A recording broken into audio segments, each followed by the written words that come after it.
주님의 이름으로 축복합니다. 하나님께서 오늘 우리에게 주실 말씀은 에베소서 2장 11절부터 22절까지도 요한계시록 1장 5절부터 6절까지 대독합니다. 그러므로 생각하라.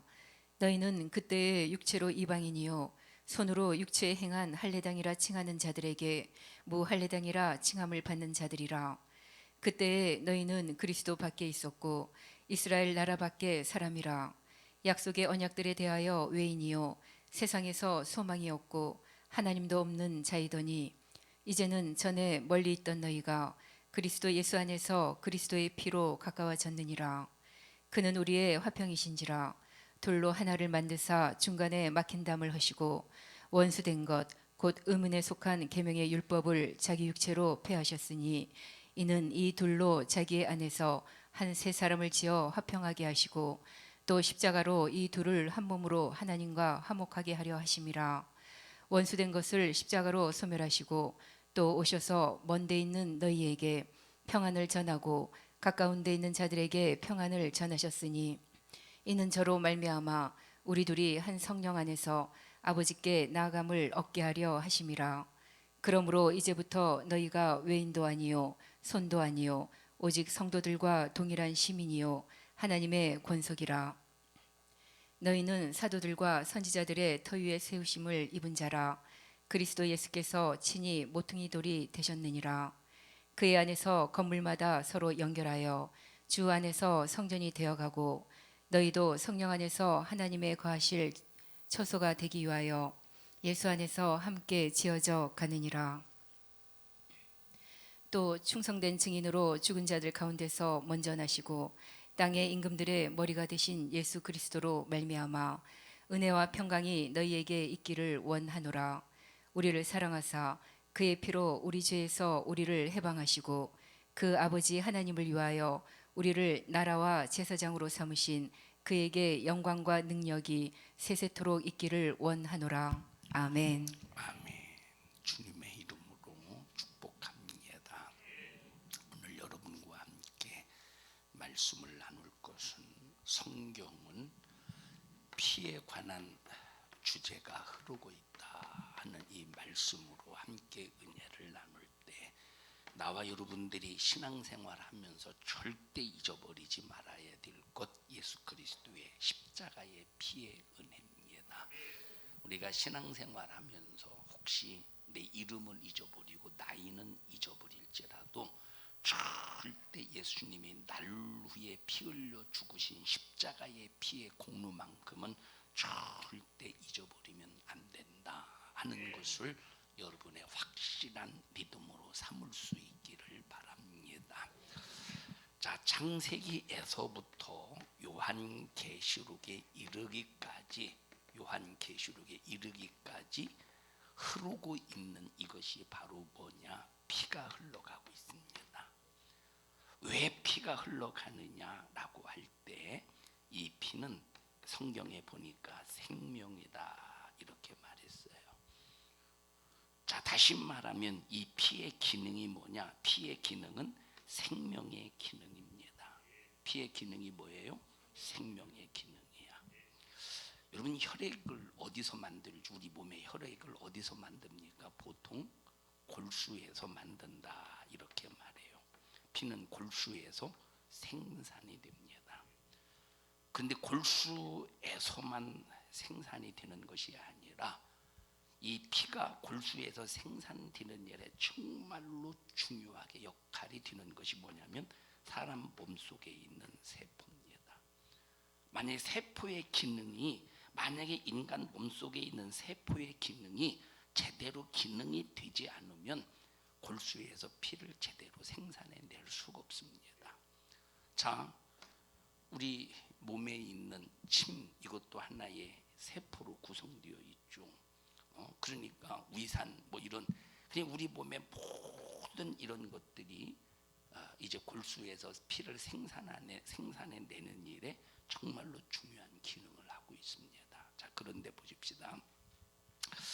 만약에 뼈가 부러졌어. 뼈가 부러졌는데 이 뼈가 다시 원래대로 붙으려면 뭐가 있어야 돼? 어떤 기능이 있어야 뭐가 이렇게 이제 부러진 뼈를 다시 이제 붙게 만들죠? 뭐가? 피가, 혈액이 바로 부러진 뼈를 다시 이렇게 붙게 만드는 거예요. 자, 만약에 상처가 났어. 상처가 딱 났는데 썩어요? 아니면 그 상처가 다시 원래 피부대로 돌아와요? 피부로 돌아와. 썩는 것이 아니라. 그러면 이 몸에 상처가 났는데 이것이 썩지 아니하고 이 원래 피부로 돌아오게 할 수 있는 기능이 뭐예요? 혈액, 피라 이 말이에요. 그래서 피가 뭐냐? 피는 살리는 능력이야. 피는 뭐예요? 살리는 기능. 피는 재생의 기능이 있다 이 말이에요.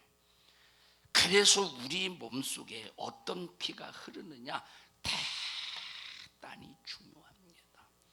저 미국의 유명한 대학에서 코로나에 관해서 연구를 했다고 하잖아요. 많은 사람들을 동원해서 임상 실험을 했는데 여러 가지 피의 종류 중에서 가장 코로나에 대해서 면역성이 있는 피가 있대.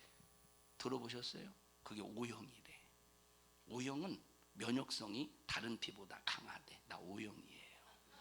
자, 그러니까 피가 어떤 피를 가지고 있느냐가 대단히 중요한데 하나님께서 우리 인간을 지으시고 정말로 하나님께서 우리 인간이 누릴 수 있는 최고의 축복의 이 행복을 누릴 수 있는 부유를 허락하셨습니다.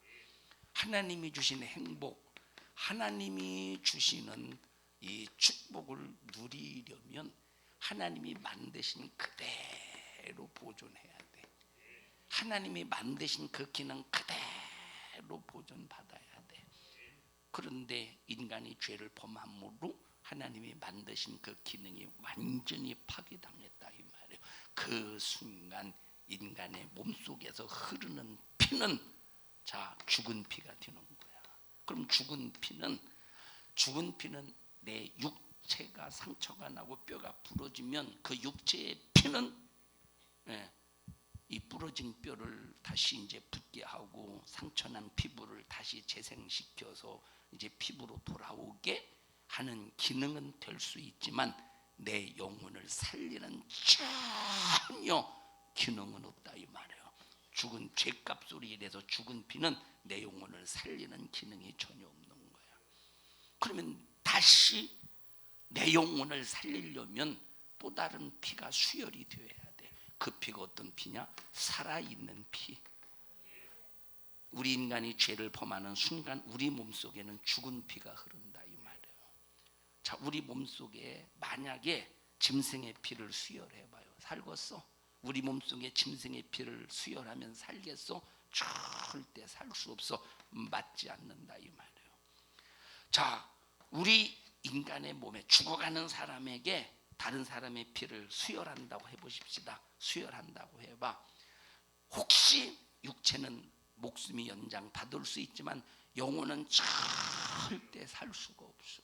어차피 그 피는 죽은 피이기 때문에. 자, 그래서 죄로 말미암아 이 죽었던 나와 여러분을 살릴 수 있는 유일무이한 최고의 생명의 피가 와야 되는데 그 피가 뭐냐? 바로 하나 예수 그리스도의 피라 이 말이에요. 예수 그리스도의 피야. 예수 그리스도의 피. 예수 그리스도의 피가 내게 반드시 수혈이 되어야 이 수혈된 예수의 피로 죽었던 내 영혼이 살아나고 죽었던 내 영혼이 다시 소생하고 죽었던 내 영혼이 바로 소생하게 재생이 다시 살아난다 이 말입니다. 그래서 성경에 보면 자 창세기에서부터 요한계시록에 이르기까지 흐르는 게 뭐냐? 예수의 십자가의 피가 흐른다 이 말이에요. 예수의 십자가의 피를 봐야 돼. 그래서 창세기를 읽어도 예수의 피를 봐야 되고 출애굽기를 읽어도 예수의 피를 봐야 되고 요한계시록에 이르기까지 우리는 성경을 읽으면서 반드시 예수의 피가 흐르고 있음을 분명히 깨달아야 된다 이 말이에요. 이걸 보지 못하면 이 사람은 성경을 잘못 보아. 성경에서 창세기에서부터 요한계시록에 이르기까지 예수의 피가 흐른다 하는 사실을 발견하지 못하면 절대 이 사람은 성경을 통해서 생명을 발견할 수 없어요. 생명을 소유할 수가 없어. 가장 중요한 거예요. 이 피가 흐른다는 것은 가장 중요한 성경의 중심적인 사건이라 이 말이에요. 자, 그러면 피 흘리는 역사를 보면, 자, 피를 어디서 흘렸습니까? 제단에서 흘렸어. 그러면 자, 이 예수님께서 피 흘리는 이 사건을 보면, 자, 처음에 제단에서 피 흘려서 짐승을 잡았죠. 그 다음에 성막에서 피 흘려서 짐승을 잡았어요. 그 다음에 성전에서 피 흘려서 솔로몬 시대 이후에 성전에서 피 흘려서 잡았어. 이 시대 다시 말하면 제단에서부터 성전 이 시대까지, 이 시대는 전부 어떤 피를 잡았느냐? 짐승의 피를 잡았다. 짐승의 피를 흘렸어. 왜 짐승의 피를 흘렸느냐? 아직 예수 그리스도가 이 땅에 오시기 전이기 때문에. 인간이 죄를 범하자마자 예수님이 피 흘리셨으면 얼마나 좋겠어. 근데 예수님이 우리 인간의 죄를 짓자마자 피를 흘리신 것이 아니라 먼저 하나님께서 작업을 하셔야 돼. 예수님께서 피 흘리실 수밖에 없도록, 예수님께서 피 흘리신 것이 우리 인간에게 반드시 효력이 되게 하기 위해서는 먼저 하셔야 될 작업이 있는데, 그 작업이 뭐냐? 인간이 죄로 말미암아 멸망하게 되었다, 사망하게 되었다. 죄값은 사망이라는 사실에 대해서 먼저 우리 인간에게 깨닫게 하셔야 된다 이 말. 내 자신이 죄인임을 깨닫지 못한 상태에서 아무리 예수님께서 피를 흘려도 그 피는 내게 무용지물이 돼. 여러분, 지금 인류가 75억 이상이 살고 있습니다. 75억 이상이 살고 있는 이 지구상에 예수의 피로 구원받을 사람들이 얼마나 되겠습니까? 거의 없어요. 왜 거의 없느냐? 예수님의 피는 아담 이후부터 마지막 요한계시록의 심판 때까지 모든 죄인을 살리고도 남는 피야. 모든 죄인을 살리고도 남는 피인데, 이렇게 어마어마한 예수 그리스도의 살리시는 생명의 피를 가지고도 왜 수많은 사람들이 지옥에 갈까? 여러분, 지옥 가는 사람이 많겠어요? 천국 가는 사람이 많겠어요? 당연히 지옥 가는 사람이 많다 이 말이에요. 이렇게 모든 인간, 아담부터 심판 때까지 모든 인간을 살리는 기능인 이 예수 그리스도의 피가 있는데도 불구하고 왜 지옥 가는 사람이 많으냐 할 때, 내 자신이 죄인임을 깨닫지 못해서 그렇다 이 말이에요. 그래서 예수의 피를 만나는 가장 무의한 기능이 뭐냐? 바로 죄를 깨닫는 기능. 먼저 죄를 깨닫는 기능이 있어야 돼. 자, 그러니까 4,000년 동안, 아담부터 예수님이 땅에 오시기 전까지 4,000년 동안 하나님이 작업하신 것이 뭐냐? 인간은 죄인이다. 인간은 죄인이다. 계속 인간은 죄인임을 선포하고 있다 이 말. 구약 성경이 한 일이야 이것이. 구약 시대 한 일이야. 창세기 아담 때부터 예수님이 땅에 오시기 전까지, 자, 침례 요한 때까지, 아담 때부터 침례 요한 때까지 구약 시대 한 일은 인간은 죄인이다. 인간은 죄인이다. 인간은 죄인이다. 계속 인간은 죄인임을 선포하고 있다 이 말. 그래서 구약 성경을 읽어보면, 자, 여기에는 저주도 들어있어. 여기는 질병도 들어있어. 여기는 하나님의 진노도 들어있어. 왜 들어있느냐? 뭐 때문에 인간에게 저주가 찾아왔냐? 뭐 때문에 인간에게 질병이 찾아왔냐? 뭐 때문에 하나님이 진노하시느냐? 여기는 사망도 들어있어. 죽음도 들어있어. 뭐 때문에 하나님의 진노 속에서 인간이 사망하냐? 구약 성경을 보면 전부 이 사건들이 들어있는 이유가 뭐냐? 인간의 죄 때문이다. 그래서 예수 그리스도의 십자가의 피의 효력이 내게 생명이 되려면 반드시 나는 죄인이다 하는 사실을 먼저 깨달아야 된다. 이걸 깨닫지 않고는 예수의 십자가의 피의 은혜가, 능력이, 그 권세가 아무리 대단해도 내게는 무용지물이 된다니까. 예수 안 믿는 사람이 지옥 가는 건 당연하다고 생각하지. 당연함. 예수 안 믿는 사람이 지옥 가는 건 당연해. 그런데 예수를 믿어도 지옥 가는 사람은 도대체 뭡니까? 그러면 여러분, 예수 믿어도 지옥 가는 사람 수두룩하대. 예수 믿어도 지옥 가는 사람 수두룩하대. 벌써 20-30년 전에 어떤 목사님이 지옥에 갔는데, 천국과 지옥을 하나님이 보여주셔서 갔다 왔는데, 주님이 하시는 말씀이 뭐냐? 1000명 중에 한 명 천국 간다고 할 때, 그러면 그때 당시 60억 인구인데, 그때 당시가 60억 인구인데, 60억 인구라고 할 때 1000명이 한 명이면 600만 명꼴, 600만 명. 그때 당시 우리나라 기독교인들이 1200만 명이라고 할 때, 1200만 명이라고 할 때, 그러면 우리나라만 1200만 명인데 그거 반도 안 되지 않습니까? 600만 명이면 전 세계가 600만 명이라는 거예요. 그러면 그때 당시 전 세계 예수 믿는 사람들이 전 세계 20% 된다고 했는데, 20%면 20억인가? 2, 3은요? 30억인가요? 잔이 맞나? 20%면 몇 억이에요? 60억에서 3억? 응? 계산은 여러분이 하셔요. 자, 그러면 이제 그만 계산하셔요. 뭘 자꾸 계산해. 그러면 보세요. 그 수십억 되는 그런 인구 전부 다 예수 믿으면 천국 가야 되는데, 왜 예수를 믿는데 지옥 가야 되느냐, 이 말. 왜 예수 믿는데 지옥 가야 되느냐 하는 것은, 예수를 믿어도 뭐가 없어서, 예수의 피가 없어서. 그래서 우리는 반드시 내가 예수의 피로 소생되려면, 예수의 피로 죽었던 내가 살아나려면, 반드시 첫째, 내가 하나님 앞에 죄인임을 깨달아야 돼. 그냥 내 스스로 혼자 나는 죄인이야, 난 잘못했어, 이게 아니라 하나님 앞에 죄인임을 깨달아야 돼. 내가 죄인임을 깨달을 때 누구 앞에 죄인임을 깨달아야 돼요? 하나님 앞에 죄인임을 깨달아야 돼. 내가 너에게, 대인 관계 속에서 내가 너에게 죄를 범한 것도, 비록 내가 너에게 죄를 범했지만 하나님이 너를 만드시고 너를 창조하시고 너를 지으셨기 때문에, 나는 하나님이 만드신 것에게 죄를 범했기 때문에 하나님께 범한 거야. 자, 내가 상대방에게 죄를 범했어요. 상대방에게 죄를 범한 것이 왜 하나님께 죄를 범한 거죠?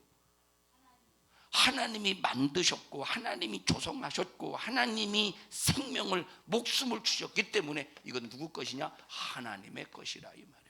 하나님의 것을 손상시키면, 하나님의 것을 파괴하면, 하나님의 것에 상처를 주면 누구에게 죄를 범한 겁니까? 하나님께 죄를 범한 것이라, 이 말이에요. 그래서 예수를 안 믿는 불신자를 칼로 죽인 것 죄죠. 그런데 이거보다 더 큰 죄가 뭐냐?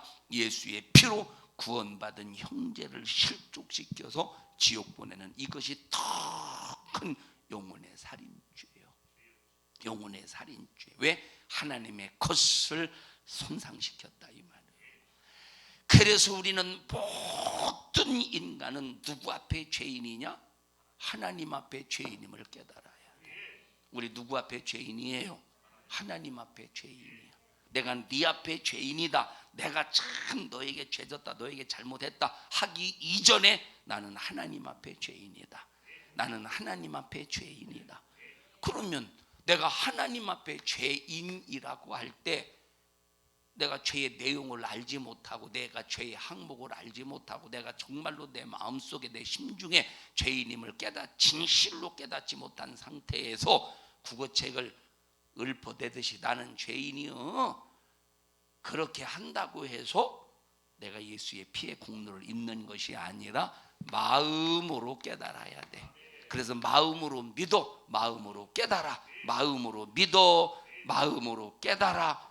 마음으로 믿어야 된다는 것은 마음으로 첫째 내가 죄인임을 깨닫고, 두 번째 예수의 피가 내가 범한 죄로, 나의 죄로 말미암아 죽었던 나를 생명으로 소생시킨다는 확실한 믿음을 마음에서부터 고백을 해야 된다는 거예요.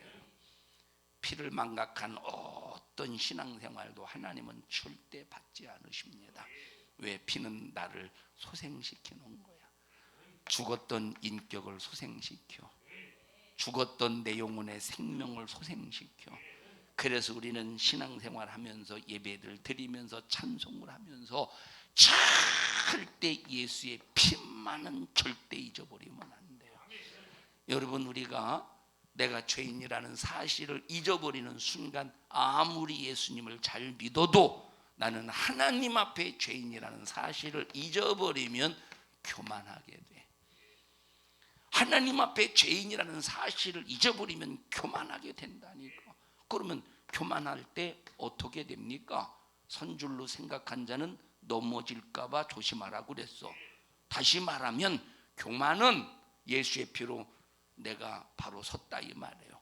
과거에 넘어졌던 자, 죄로 말미암아 넘어졌는데 예수의 피로 다시 섰어. 그런데 교만이라고 하는 것은 다시 넘어지는 거야. 그러면 넘어진 자가 천국 가겠습니까? 그래서 우리는 항상 내가 예수의 피로 구원받았어도 항상 나는 하나님 앞에 죄인임을 잊어서는 안 돼. 내가 하나님 앞에 죄인임을 잊는 순간 그 사람은 하나님을 잘 믿어도 교만해서 망하게 되는 거예요.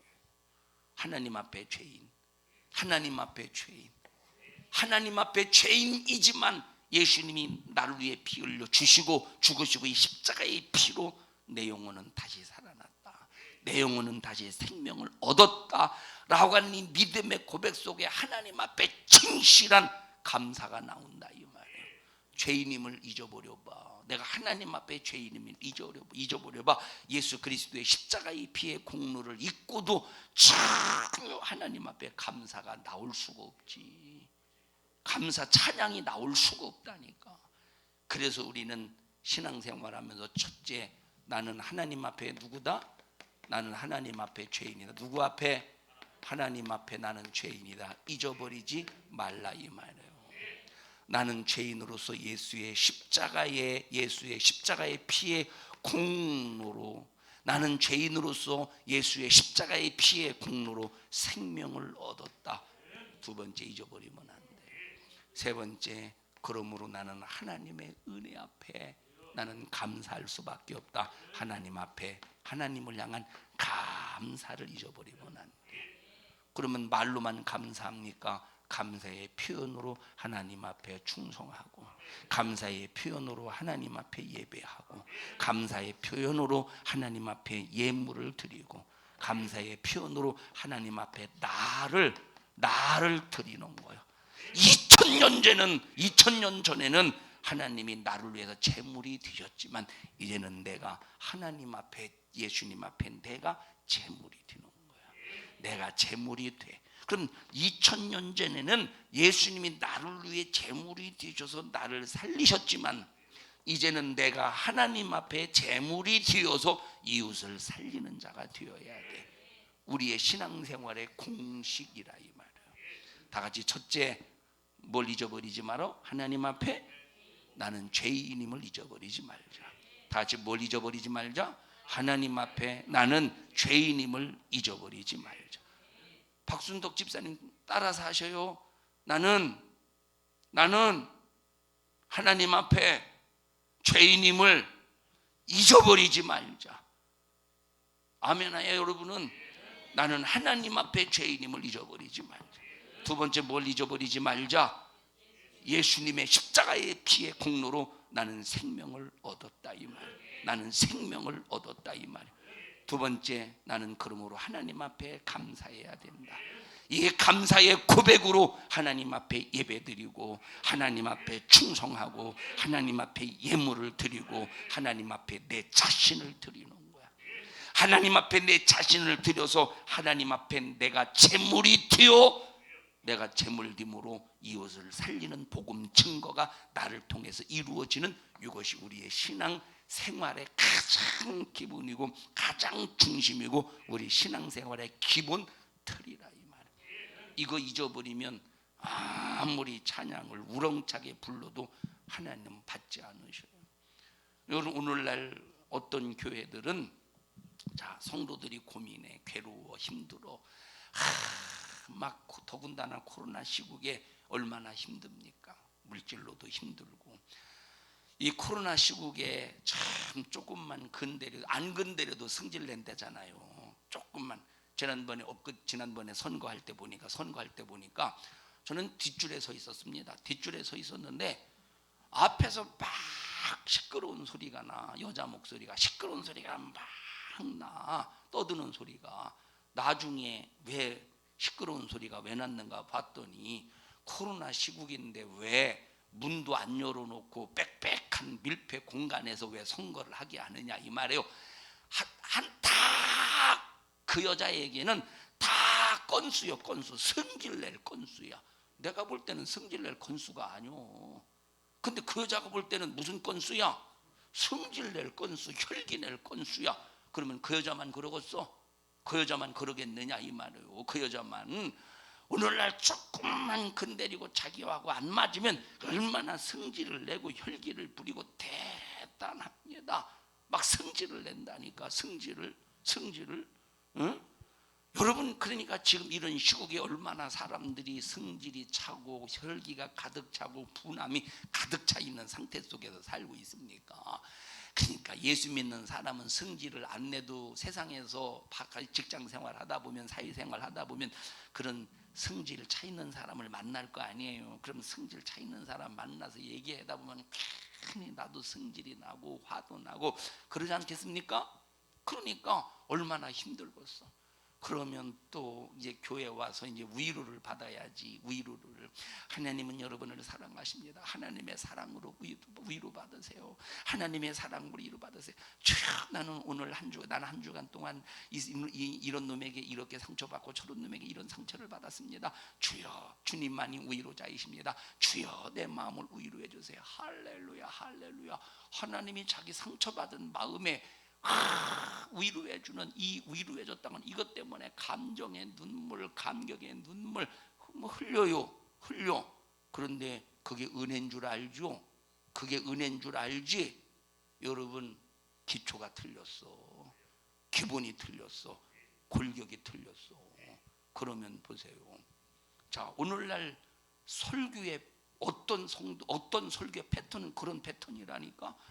세상살이 하면서 얼마나 힘들어. 돈 때문에 힘들지. 가난해서 힘들지. 이 사람의 성질 저 사람의 성질에 처받아서 힘들지. 얼마나 힘들어. 힘든 나의 마음을 교회에 와서 설교를 통하여 주님으로 위로받으려고 한다 이 말이에요. 이 말은 위로받지 말라는 소리가 아니야. 위로를 받기 전에 먼저 해야 될 작업이 있다니까. 근데 이 작업은 싹 다 무관심하고 그냥 한 주간 동안 내가 세상살이 하면서 이놈에게 치이고 저놈에게 치이고 우수살이에 치이고 돈 없어서 힘들어서 참 슬퍼서 치이고 그거에 대해서 막 위로만 하나님 나 이런 한 주간 동안 어려움 속에 살았습니다. 위로하실 분은 주님밖에 없습니다. 쭉 내 마음을 위로해 주세요. 그리고 위로받는 찬양 있잖아요. 보통 위로받는 찬양이 뭐가 있지? 위로받는 찬양? 응? 위로받는 찬양들 있잖아. 위로받는 찬양 빨리 생각해봐. 희윤이 너는 목사 네가 생각 못하는데 내가 무슨 생각을 하냐 그러는 거 아니야 지금? 응? 자 그러면서 막 찬양 중에 무슨 막 내 마음을 위로해주는 찬양을 부른다 이 말이에요. 뭐 하나 한번 해보자 아무거나. 사랑하셔서 오시었네 나라라이라. 주님이 사랑하셔서 오셔서 지금 나 힘든 마음을 위로해 달라. 찬양을 부르면서 그 찬양으로 위로받아. 그런데 그게 진짜 하나님의 위로일까 아니면 자기 감정의 한 주간 동안 힘들어서 흘린 힘들어서 하나님 앞에 위로 받은 것 같은 어떤 감정적인 눈물일까? 우리는 이것부터 진단하고 이것부터 분별할 수 있어야 돼. 우리는 힘든 것 하나님 앞에 토로해 놓고 하나님 앞에 위로를 받으려고 하기 이전에 우리는 이것부터 진단해 버려야 된다. 이것부터 진단해 봐야 된다니까. 내가 한 주간 동안 살면서 내가 가난하다고 돈이 없다고 하나님 앞에 불만 불평은 하지 않았는가? 가난하다고 힘들다고 돈 없다고 내가 11조를 떼먹고 하나님 앞에 구별하여 드릴 예물, 하나님 앞에 내가 드려야 될 그 진실한 예물을 하나님 앞에 인색하지는 않았는가? 이거 힘들다고 어렵다고 물질이 궁핍하다고 하나님과 관계 속에서 구별해서 드려야 될 예물을 내가 하나님 앞에 도둑질하거나 드리기는 드렸는데 내 마음속에 불편함으로 드리지는 않았는가? 이것부터 점검해야 되는 거예요. 한 주간의 사람과의 관계 속에서 저 사람이 성질을 부리고 저 사람이 혈기를 부릴 때 이놈의 옆에 내가 미쳤나 속으로 내가 대놓고는 못해도 이놈의 옆에 내가 미쳤네 왜 이렇게 성질을 내고 아이고 내가 이런 그냥 예수만 안 믿으면 이걸 확 그냥 그러지는 않았는가? 이것부터 점검해서 내가 하나님 앞에 죄인됨의 모습을 발견하고 하나님 앞에 죄의 항목을 내가 깨달아야 되는데 자기의 죄는 깨닫지 못하고 자기의 죄는 하나님 앞에 회개하지 않고 자기의 죄에 대해서는 절대 찾아내지 못하고 그저 내가 돈 때문에 힘들고 물질 때문에 힘들고 환경 때문에 힘들고 저 사람 때문에 힘들고 저 사람 때문에 고통스럽다고 주여 이런 나를 위로해 주실 분은 하나님이십니다. 이런 나를 위로해 주실 분은 하나님입니다. 주여 내 마음을 위로해 주세요. 그러면서 막 찬양을 1시간 2시간 동안 부른다고 해보세요. 그 찬양을 통해서 막 감정의 눈물이 팍 쏟아졌어. 감정의 눈물이 쏟아졌다. 그게 은혜일까? 그게 은혜겠느냐 이 말이에요. 벌써 찬양 속에 예수의 피가 흘러야 되고 정말로 하나님 앞에 신앙의 고백 속에 예수의 피가 흐르려면 내 자신이 하나님 앞에 죄인됨을 발견하고 죄인임을 찾아내서 주여 이 속에 내 속에 죄의 피가 흐르고 있습니다.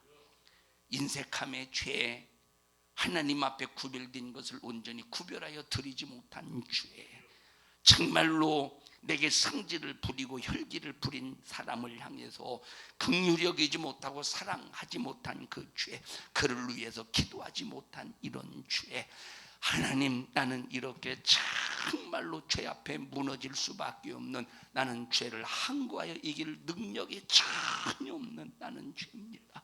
한 주간 범한 죄를 예수님이 흘리신 십자가의 피에 공로로 씻어주시고 주여 물질 앞에 인색하지 않게 해주세요.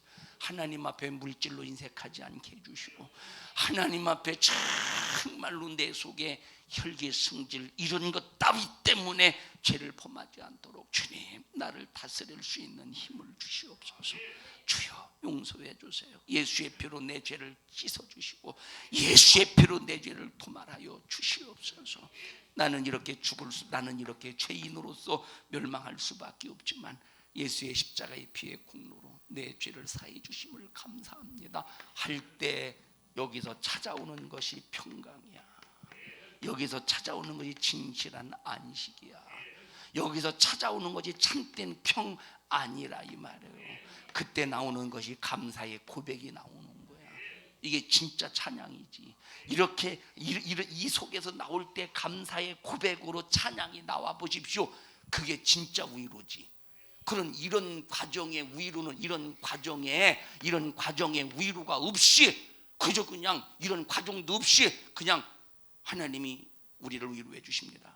우리는 하나님의 자녀이지 않습니까? 힘든 여러분이요 하나님의 위로를 받으세요 하면서 만약에 요 과정은 다뤄주지 않고 이 과정은 다뤄주지 않고 우리는 하나님의 자녀입니다. 하나님의 자녀들이요 하나님의 위로를 받으세요. 예수님께서 가난하게 되시면 우리의 부유함을 위함이니 예수님의 가난함으로 우리는 위로함의 부유를 누리십시오. 그냥 그렇게만 설교하고 그러면 그 설교를 듣고 주여 나를 위로해 주세요. 그러고 눈물을 드럼통으로 흘려봐라 이 말이에요. 그게 하나님의 위로인가? 자기 스스로의 감정의 눈물이지. 감정의 눈물이지. 여러분 예수를 안 믿어도 자 보셔요. 예수를 안 믿어도 내 속에 슬픔이 꽉 차 있는 상태에서 눈물을 펑펑펑펑 쏟아봐. 문제는 해결이 되지 않아도 마음은 후련해지죠. 일순간이라도. 아니 안 울어봤나 봐. 후련하지? 그럼 그 후련한 게 하나님의 위로입니까? 내가 하나님 앞에 찬양을 해서 하나님 앞에 무언가를 해서 실컷 위로의 눈물을 흘렸다고 할 때 그것이 하나님이 정말로 주시는 위로의 눈물인지 아니면 자기 감정의 눈물인지 우리 이걸 진단하고 분별할 수 있어야 된다니까. 예수의 피를 망각한 어떤 찬양도 그건 가짜고 거짓말이고 그것은 하나님이 전혀 상관할 바가 되지 못하는 그런 눈물이라 이 말이에요. 이해하십니까? 그래서 성경 창세기에서도 요한계시록에 이르기까지 흐르는 거 예수의 피를 잊어버리지 마라. 예수의 피를 잊어버리지 마. 예수의 피를 잊어버리지 않으려면 가장 먼저 깨달아야 되는 것이 뭐냐? 나는 하나님 앞에 죄인이다. 자, 그러니까 보세요. 내가 주님을 위해서 무슨 일을 했다고 해보십시다. 다른 사람이 할 수 없는 일을 했다고 해보셔요. 다른 사람이 해낼 수 없는 일을 했다고 해봐. 그러면 사람들이 야 대단하십니다. 야 이거 아무개 성도님이 아니면 할 수 없는 일인데 야 대단하십니다. 훌륭하십니다. 하나님이 기뻐하시겠습니다. 라고 할 때 거기서 우쭐하고 어깨가 딱 들썩거리는 것이 아니라 그런 말씀하지 마세요. 나는 하나님 앞에 죄인일 뿐입니다. 죄인인 내가 예수 십자가의 피의 공로로 생명 얻어서 정말로 그 은혜 감사해서 나는 하나님 앞에 나를 제물로 드려 그 감사를 표현했을 뿐입니다. 모든 것이 다 주님의 은혜입니다 라고 진실한 하나님 앞에서의 고백으로 겸손한 자리로 내려가야 되는데 그런 소리 들어봐 얼마나 우쭐한가. 그렇지 그런가. 아이고 칭찬 안 해줘봐 얼마나 서운한가. 그런데 내가 하나님 앞에 죄인으로서 예수의 십자가의 피의 공로를 입었다고 하는 이 믿음의 고백이 내 속에서 진실로 올라오면 누가 나를 칭찬해도 우쭐할 것이 없고 누가 나를 무시해도 기분 나쁠 것이 없고 그저 오직 내 초점은 예수의 피의 공로야. 내 초점은 예수의 십자가의 피의 공로에 있기 때문에 절대 좌절도 될 수도 없고 우쭐할 수도 없고 교만할 수도 없고 정말로 하나님 앞에 겸손해질 수밖에 없다 이 말이에요. 우리 성도들은 주먹구구식으로 그저 그냥 감정적인 이 감정팔이의 예수 믿는 삶이 아니라 진실한 하나님과 관계 속에서 믿음으로 승리하시기를 주님의 이름으로 축원합니다. 아벨의 피를 통하여 하나님은 아벨에게서 예수의 피를 보셨다 이 말이에요. 예수를 향한 피의 믿음을 봤다 이 말이에요. 그런데 가인이 드린 제사는 감정적인 제사야. 아니 왜 가인이 드린 제사가 감정적인 제사입니까? 어떤 분들은 이 아벨에게는 피가 있어서 하나님이 받으시고 가인에게는 피가 없어서 안 받으셨다고 하는 이런 내용에 대해서 인정하지 않는 분들도 많이 계세요. 그런데 성경은 뭐가 흘러? 피가 흐른다 이 말이에요. 피가 흐르기 때문에 모든 제사에서는 뭐가 있어야 돼? 피가 있어야 되는 거예요. 그래서 성경이 뭐라고 말해서 피 흘림이 없은즉 제사함이 없다고 그래서 구약시대는 짐승의 피를 흘렸다 이 말이에요. 한번 찾아볼까요? 우리 히브리서 한번 보십시다. 13장 아니 9장부터 보십시다. 9장 21, 22절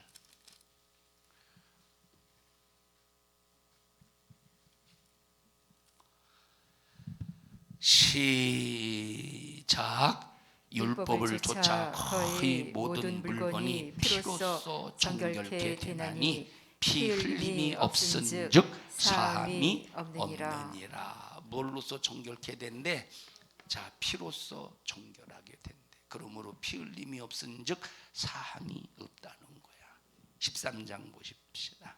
13장.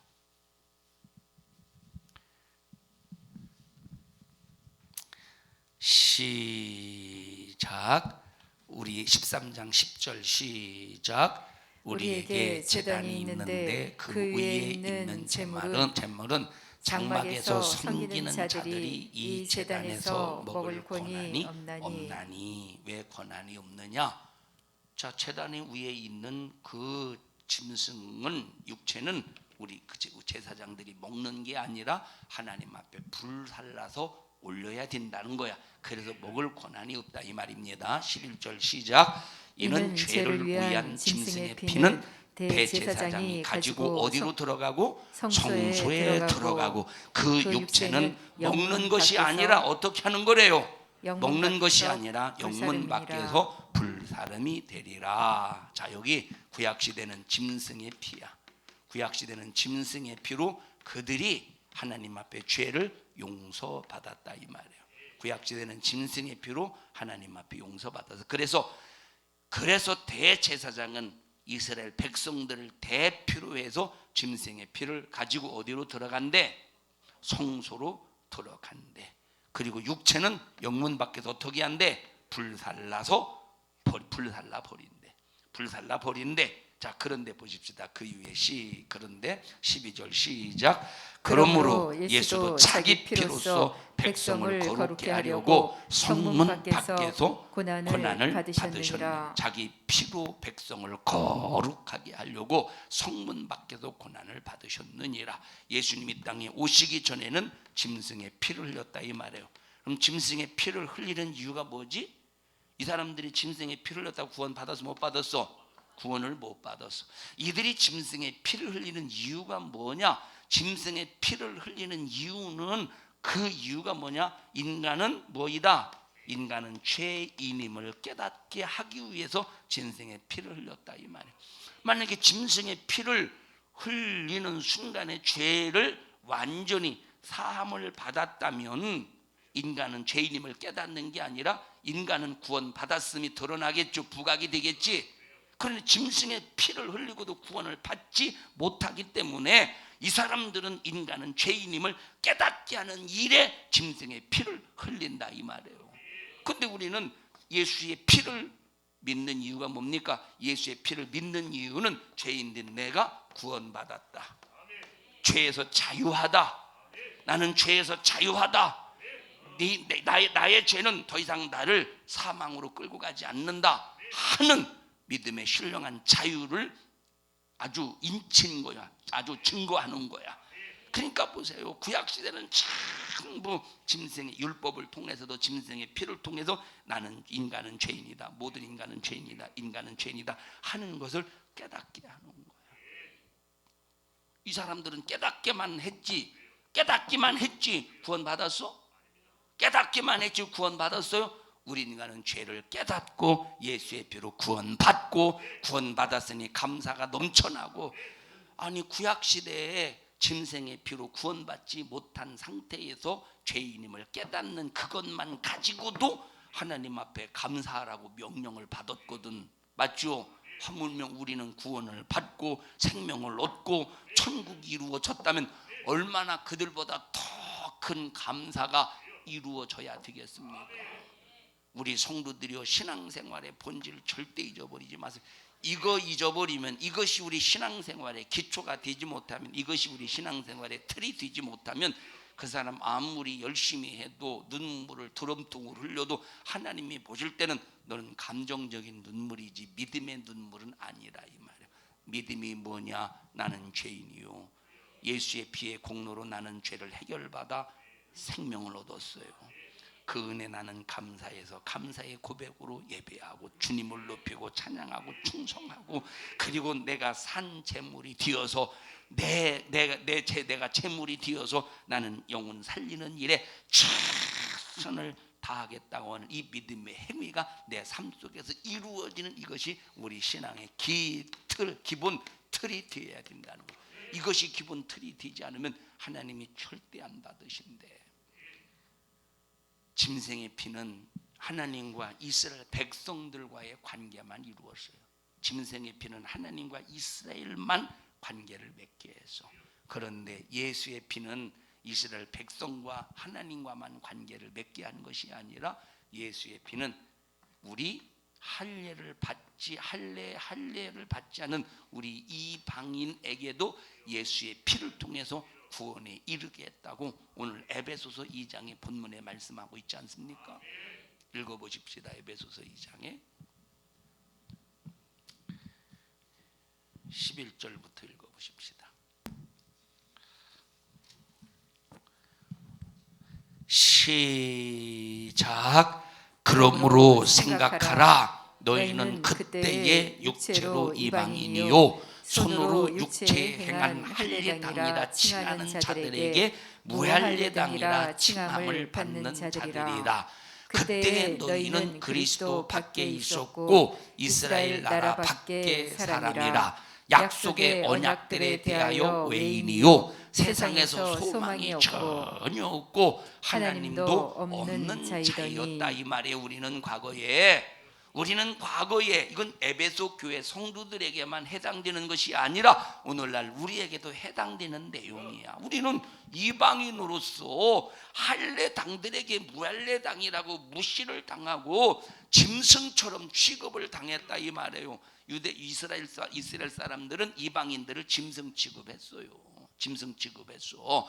자, 이렇게 우리는 무시를 당할 수밖에 없어. 그래서 예수의 피 밖에 있었고 예수 밖에 있었고 저 이스라엘과 전혀 이스라엘 나라 밖에 있었던 사람이라 이 말이에요. 그런데 이제는 13절 시작. 이제는 전에 멀리 있던 너희가 그리스도 예수 안에서 그리스도의 피로 가까워졌느니라. 예수의 피로 하나님과 가까워졌어. 예수의 피로 하나님과 하나가 되었다 이 말이에요. 예수의 피로 우리는 이스라엘 나라, 이스라엘 백성이 된 것이 아니라 우리는 예수의 피로 하나님 나라의 하나님의 백성, 하나님의 자녀가 되었다 이 말이에요. 엄청난 은혜다 이 말이에요. 그런 예수의 피를 망각해봐. 우리가 예수의 피를 망각해보셔요. 이스라엘 사람들보다 더 못한 사람 되는 거지. 짐승의 피를 잡았던 사람보다 더 못한 사람이 되지. 그런데 예수의 피를 항상 내 마음에 기억하고 내 신비에 새기면 모세보다 큰 자요, 아브람보다 큰 자요, 침례 요한보다 큰 자요, 엘리야보다 큰 자요, 엘리사보다 큰 자요, 이사야보다 큰 자라는 거요. 예수의 피를 기억하고 예수의 피에 내 심령에 이루어지는. 그럼 예수의 피를 기억하려면 어떻게 해야 돼? 내가 첫 번째 뭘 잊어버리면 안 돼. 내가 어떤 존재라는 걸, 죄인됨을 잊어버리면 절대 안 된다 이 말이에요. 자, 우리가 이제 제가 통성으로 기도하잖아요. 여러분 통성으로 이 시간 주여 3번 부리고 통성으로 기도할 때 와 어쩌고 저쩌고 주여 3번 부르고 기도합니다. 주여 그러면 저 영유아부실에서 나윤이가 야 그래요. 쟤도 그런다니까. 야 그러지. 야 쟤도 보통 뭐 여러분은 주여 할 때 주여 그러죠. 쟤는 주여 여기서부터 그러다니까 주여도 아니라 주여 그런다니까. 그거 있어? 줘봐 한번. 들어줄게. 핸드폰 없어요? 줘봐. 있어요? 아, 다 퍼졌네. 줘봐요.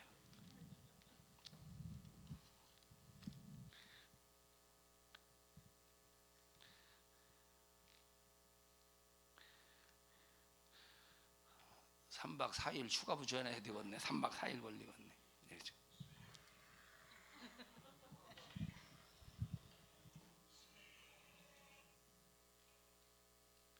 잘 봐요.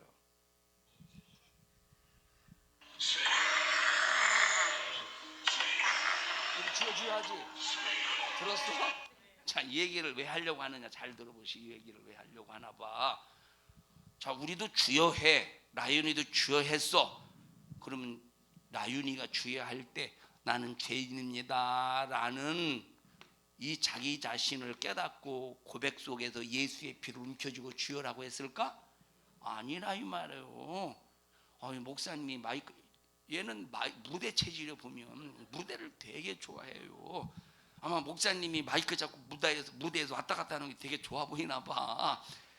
자, 그러니까 막 목사님을 따라하는 거 주야. 여러분처럼 주야하는 게 아니더라니까. 이따가 한번 보여달라고 해봐.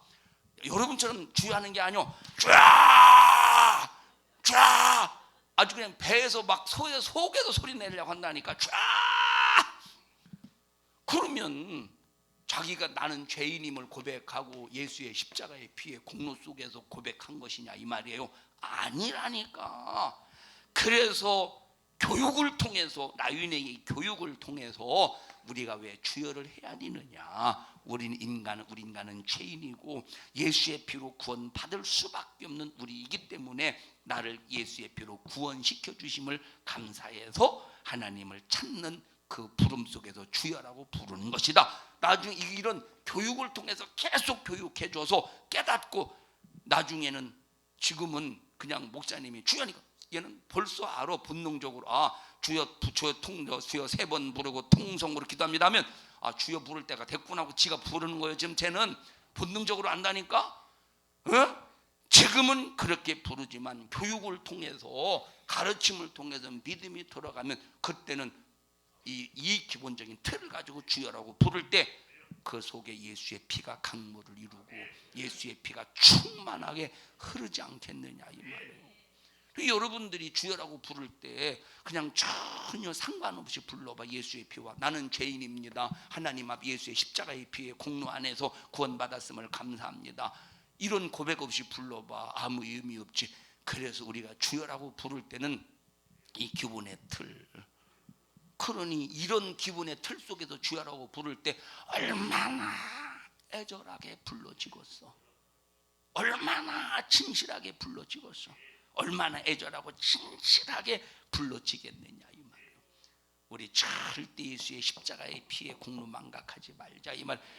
피가 흘러 성경은 정체. 이거 여러분 예수님의 심판대 앞에서 심판 받을 때 뭘 봐? 예수의 피가 있느냐 없느냐를 본다 이 말. 예수의 피가 있느냐 없느냐를 보는 거야. 너의 네 예물 속에 예수의 피가 없느냐 이걸 보는 거야. 너의 찬양 속에 예수의 피가 있느냐 없느냐 이걸 보시는 거예요. 우리 절대 예수의 피를 망각하지 않기를 주님의 이름으로 간절히 축원합니다. 라윤이 보세요. 영림 아버지를 막 장난하다가 이제 목사님이 주여하고 통성으로 기도합시다 장난하다가 뭐 하나 들고 말만 한다니까. 거기에 무슨 진실한 고백이 있냐니까. 우리는 이런 고백 되면 안 된다 이 말이에요. 하나님 앞에. 라윤이는 아직 참 쟤는 깨닫는 게 빨라요 보면은. 그런데 아직 이런 고백이 아니잖아. 그래서 교사들이 교육을 통해서 그렇게 진실한 예수의 십자가의 피의 공로의 효력이 그에게 임하도록 가르쳐줘야 되는 거예요. 할렐루야. 합심하여 우리 두 손 번쩍 들고 합심 소리 팍 띄워 합심하여 통성으로 기도할 때 주여 내게 생명 주심을 감사합니다. 우리 평생에 내가 하나님 앞에 죄인임을 망각하지 않게 하시고 죄인임을 날마다 깨닫게 도와주시어서 우리는 감정적인 예배, 감정적인 찬양, 감정적인 통성이 아니라 진실한 하나님 앞에서의 고백, 예수 십자가의 피의 공로를 힘입어 하나님과 신령한 영적인 교류가 이루어질 수 있게 하여 주시옵소서. 우리 주여 3번 부르시고 통성으로 기도합니다. 주여, 주여, 주여. 하나님, 저희들 아버지 하나님 어떤 존재인가를 확실히 알고 깨닫게 해주시옵소서. 하나님의 기쁨 기쁘신 뜻을 온전히 이루어가도록 우리에게 바른 믿음, 바른 생각, 바른 예수의 정신을 가질 수 있도록 주여 도와주세요. 우리의 신앙생활의 본질, 우리 신앙생활의 확실한 그 믿음의 틀을 분명히 알고 그 틀을 분명히 가지고 신앙생활, 영적 생활할 수 있는 우리 모든 믿음의 성도들 되게 하여 주시옵소서. 주여, 내가 하나님 앞에 한 주간을 살면서 얼마나 하나님 앞에 죄를 짓고 하나님 앞에 얼마나 죄인으로서 살았는가를 깨닫는 것이 중요합니다. 내가 하나님 앞에 죄인됨을 깨닫는 것이 중요합니다. 우리 성도들이 정말로 감정적으로 신앙생활하지 않게 하시고 진실함으로 깨닫고 우리 하나님 앞에 진실함으로 내 자신이 어떤 존재인가를 분명히 알고 하나님이 원하시고 기뻐하시는 뜻대로 영적 생활, 신앙생활 잘할 수 있도록 예수님이 흘리신 십자가의 피의 공로를 잃어버리지 않게 하시고 예수님이 흘리신 십자가의 피의 공로를 절대로 망각하지 아니하게 하시고 평생이 하나님의 기쁘신 뜻대로 하나님이 원하시는 대로 우리 모든 성도들이 승리 또 승리하는 우리 모든 성도들이 되게 하여 주시옵소서. 신앙생활이 헛된 삶이 되지 않게 하시고 신앙생활을 절대 헛되이 망각한 신앙생활이 되지 않게 해주시고 예수의 피를 망각하는 신앙생활이 되지 않도록 주여 도와주세요. 예수의 십자가의 피의 공로를 망각하는 신앙생활이 되지 않게 해주세요. 성경은 분명히 예수의 피가 흐르는 아버지여 예수의 피의 역사를 말하고 있는 것이 성경일진데 우리 모든 성도들이 예수의 피를 망각하지 않게 하시고 우리 성도들이 예수의 피를 잃어버리지 않게 하시고 내게서 예수의 피가 충만하기 위하여 내게서 예수의 피가 충만하기 위하여 내가 얼마나 죄인님을 알게 하시고 내가 얼마나 하나님 앞에 죄인님을 깨닫게 해주셔서 예수의 십자가의 피의 공로 힘입어 영혼의 때를 위하여 영적 생활, 신앙생활 잘할 수 있는 우리 모든 성도들이 되게 해주세요. 아버지, 우리 성도들 영혼의 때를 위하여 영적 생활하는 우리 모든 믿음의 성도들이 되도록 우리 성도들을 축복해 주셔야 됩니다. 우리 성도들을 축복해 주셔야 됩니다. 믿음을 주세요. 믿음을 주시옵소서. 믿음이 없으면 하나님을 기쁘시게 할 수 없사오니 우리 정신 바짝 차려 우리 모든 성도들이 정신 바짝 차려서 예수의 생명의 믿음으로 예수의 생명의 믿음으로 예수의 생명의 믿음으로 충만하게 하여 주시옵소서. 예수의 생명의 믿음, 예수의 생명의 믿음, 예수의 생명의 믿음으로 예수의 생명의 믿음으로 충만하게 하여 주시옵시고 평생에 하나님의 기쁘신 뜻대로 신앙생활, 영적 생활할 수 있는 우리 모든 성도들이 되게 하여 주시옵소서. 생명 되신 하나님 고맙습니다. 오직 우리의 아버지 하나님, 우리의 삶에 우리의 심령에 예수의 피가 흐르게 하옵소서. 예수의 피만 흐르게 하옵소서. 내 안에 예수의 피가 흐르려면 내가 하나님 앞에 얼마나 큰 죄인임을 깨달아야 되는데 내가 하나님 앞에 죄인됨을 깨달을 때 교만해질 수 없습니다. 항상 겸손할 수밖에 없습니다. 교만함이 올라오거든. 야, 내가 예수의 피를 망각하고 있구나, 내가 죄인됨을 잊어버리고 있구나 깨닫게 도와주시옵시고 하나님 앞에 겸손함 속에 내가 죄인됨을 깨닫고 예수의 피의 공로를 힘입어 그 피의 능력으로 질병도 저주도 가난도 악한 막에서 난 귀신의 객에도 싹 다 몰아내요 신령한 자유를 누리게 하여 주시옵소서. 너희 저주받은 원수야, 예수의 피를 망각하게 만드는 악한 원수야, 나사렛 예수님의 이름으로 명령하노니 너 우리 교회와 성도들에게서 떠나가, 불신앙 가지고 떠나가, 떠나가, 떠나가, 떠나가, 떠나가, 떠나가, 떠나가, 떠나가, 떠나가, 떠나가, 떠나가, 떠나가. 주님 우리 성도들을 축복해 주시고 확실하고 온전한 믿음 가지고 믿음의 승리를 이루어 가게 하여 주시옵소서. 오늘 이 종을 사용해 주셔서 감사합니다. 주님이 쓰셨습니다. 주님이 일하셨습니다. 주님이 말씀하셨습니다. 영광 받으시옵소서. 예수님 이름으로 기도하옵나이다. 아멘. 은혜 베푸신 하나님 앞에 박수로 영광을 올려드립니다. 주님을 높입니다. 주님을 찬양합니다. 주님을 경외합니다. 주님만 영광 받으시옵소서. 예수의 피의 공로로 구원해 주심을 감사합니다. 영광을 받으시옵소서. 감사합니다.